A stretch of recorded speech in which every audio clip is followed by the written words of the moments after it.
Thank you, Mr. Chair. I want to talk a little bit about how the CCP actually carries out TNR. So first, I want to talk about private investigators, also known as PIs, profiting off the CCP's TNR efforts. Behind me is a picture of Sergeant Michael McMahon. For years, he served in the New York City Police Department until he decided to leave and become a PI.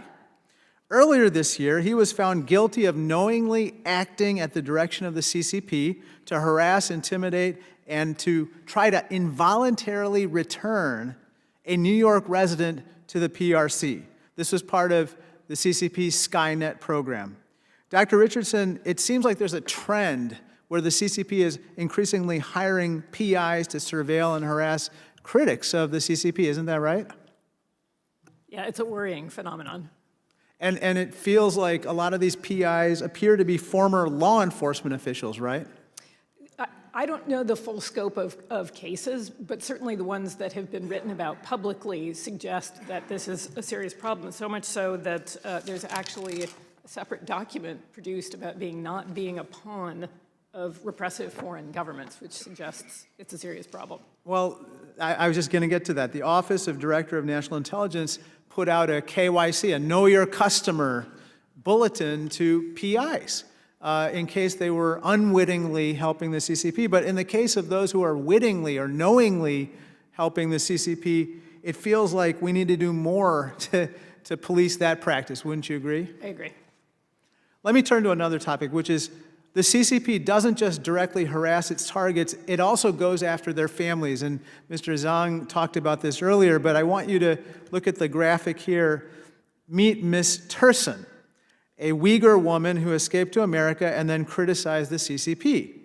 Now the CCP is using her family ties in China as leverage against her. Put yourselves in her shoes and imagine getting this presumably forced voicemail from her brother. It goes, quote, "You should go to the Chinese embassy right away and denounce all the things you said about the Chinese government. Otherwise, China can get you wherever you hide." Unfortunately, Ms. Tursun is not alone. Mr. Zhang, CCP agents repeatedly interrogated your family members in the PRC because of your speech here in America, right? Yes, that's true.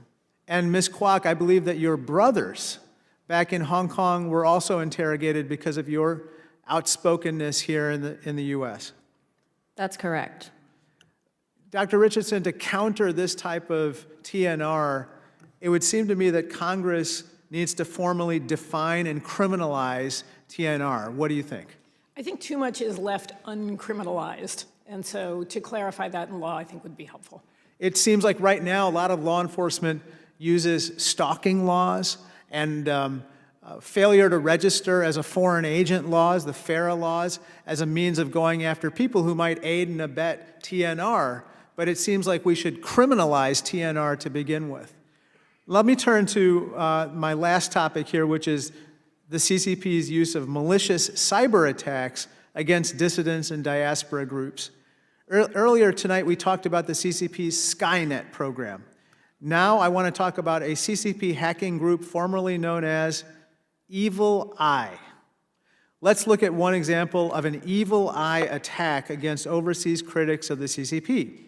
Many of you may be familiar with the encrypted American messaging app Signal. I use it every day. I think many of the people in this audience use it, and so do many critics of the CCP. If you look at this graphic, on the right is Signal's real website where you can download the app. And on the left is a CCP website designed to lure Uyghurs, Tibetans, and others into downloading a fake version of Signal, one that actually installs spyware onto a device. And we've actually come across different WhatsApp messages and other texts where the CCP agent embeds the fake app link in the message and asks people to click on it. So Dr. Richardson, the CCP stalks its critics on our streets. It harasses their families in China, and it goes after them online. It seems like TNR has many faces. So how can Congress, how can we better protect people like Mr. Zhang and Ms. Kwok and others from TNR?